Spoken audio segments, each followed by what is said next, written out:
If you haven't got any idea what to do after your GCSEs, there are loads of options. This is the video for you because we're going to run through all of those options right now. First of all, one option that you can consider is going to a sixth form at a school. Now, there are loads of different qualifications that you might be offered, but the main thing that you've got with a sixth form at a school is that you get to do more than one subject. So if you want to take a variety of different subjects, you want to keep your options open, you might want to consider a sixth form at a school. Now, that's not the only place that you could do a sixth form. You can actually go and do a sixth form at a college. It's true, there are some colleges out there which have their own sixth forms. Again, you can do multiple different subjects.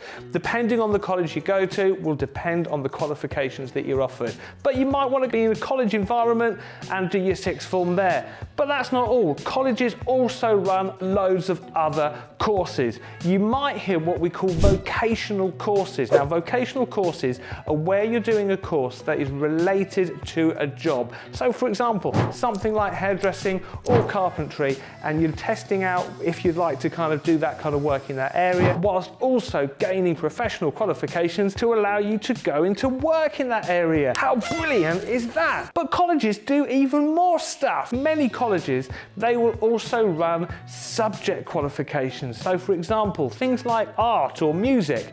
And what happens with these courses is that you go in for a full-time course, but you're only doing one subject. That's where it's different to a sixth form. So for example, you can go to a sixth form, either at a college or a school, and study something like art or music, but you'll be studying it alongside other subjects.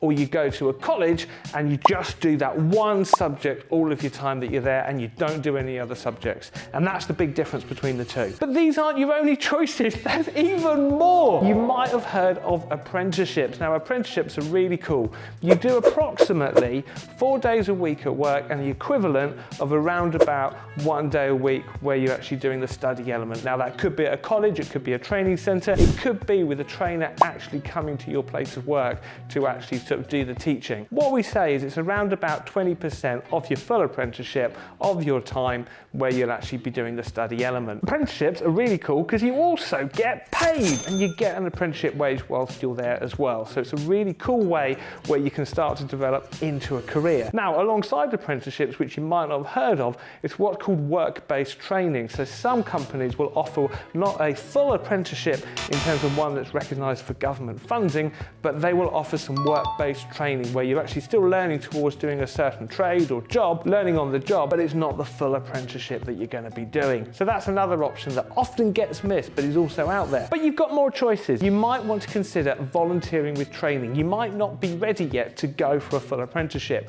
and you might do some volunteering, get some work experience, do a little bit of training on the side to start to build up your confidence and get yourself ready for an apprenticeship. That's another option. Now, we've got one more option that's left. You might not be feeling quite ready for any of those other choices, and that's absolutely fine. We're all different and we all want to do different things. That's absolutely normal. You might want to consider a study program with a training provider. Now, many of these programs are set up for young people who might be feeling either slightly anxious and not quite ready for college or sixth form or an apprenticeship or one of the other choices, and they just need to build their confidence and to get ready for stuff. And some of them are actually focused on young people with additional educational needs and actually focused to help to build your skills that you need to go forward for the future. So lots of really, really cool options there to help you. One last quick shout out in regard to the apprenticeships. If you do have additional educational needs, you can also do something which is called a supported apprenticeship, and that's where you get extra help to be able to access that apprenticeship. And you can also do what's called a supported internship, which is like the volunteering, but again, you get support to access that. Now, all of these different options have different entry criteria, so you do need to check those criteria carefully and go to some open days. Now, when you go to those open days, you're going to need to ask some questions. So what I recommend is you check out our next video on questions to ask on open days. You're going to love it.